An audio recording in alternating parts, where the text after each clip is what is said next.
Israel Hamas युद्ध के बीच Lebanon का हिजबुल्लाह इजराइल के लिए एक ऐसा नासूर बन गया है जिसका घाव लगातार बढ़ता ही जा रहा है और ये नासूर धीरे धीरे उत्तरी बॉर्डर से बढ़कर अब इजराइल की ओर भीतर घुसता जा रहा है।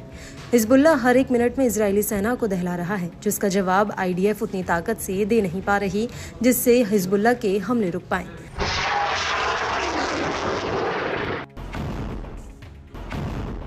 यहाँ तक कि इजराइल का रक्षा कवच माना जाने वाला एयर डिफेंस सिस्टम आयरन डोम भी अब हिजबुल्लाह के आगे फेल हो चुका है। दरअसल हिजबुल्लाह ने 8 सितंबर 2024 को उत्तरी इजराइल पर सिलसिलेवार तरीके से कई ताबड़तोड़ हमले किए हैं, जिसमें आईडीएफ को बहुत बड़ा नुकसान हुआ है। हिजबुल्लाह ने दावा किया है कि उसने आईडीएफ की जाउरा मिलिट्री साइट पर एक हमला किया है और ये हमला आयरन डोम की बैटरीज और आईडीएफ के जमावड़े वाली जगह पर हुआ है। हिजबुल्लाह के मुताबिक इस हमले में आयरन डोम की बैटरीज और सैनिक हताहत हुए हैं।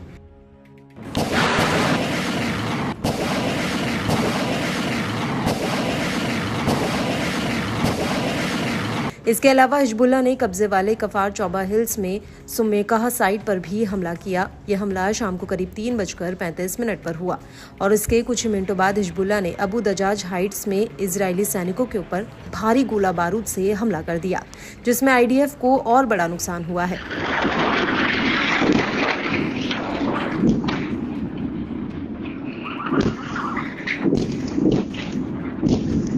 हिजबुल्लाह का कहना है उसने रास नाकुरा नवल साइट पर भी एक ड्रोन पर हमला किया है, जिसमें इजरायली सैनिकों और अधिकारियों की पोजीशन को निशाना बनाया गया। इस हमले को लेकर हिजबुल्लाह का कहना है कि पहले तो उसके लड़ाकों ने शमीर और किरियात शोमना पर रॉकेटों का एक जत्था दागा और उसके बाद आईडीएफ के ऊपर फलक रॉकेट से हमला कर दिया।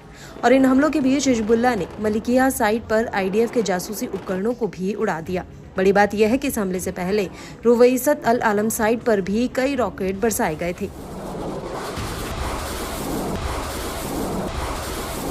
हालांकि ऐसा नहीं है कि सिर्फ हिजबुल्लाह ने इजरायली सेना पर हमला किए हों, बल्कि इजरायली सेना ने दक्षिणी लेबनान के कुछ गांवों पर कई भीषण हमले किए। खुद हिजबुल्लाह ने इस बात को कबूला है। हिजबुल्लाह के मुताबिक आईडीएफ ने खिरबेत सेलम गांव पर एक भीषण हमला किया है।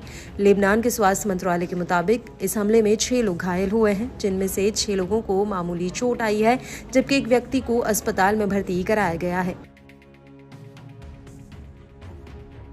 हालांकि हिजबुल्लाह ने यह नहीं बताया है कि इस हमले में उसका कोई लड़ाका मारा गया है या नहीं। वहीं दूसरी तरफ इजरायली सेना इन हमलों में हिजबुल्लाह के कई लड़ाकों को निपटाने का दावा कर रही है।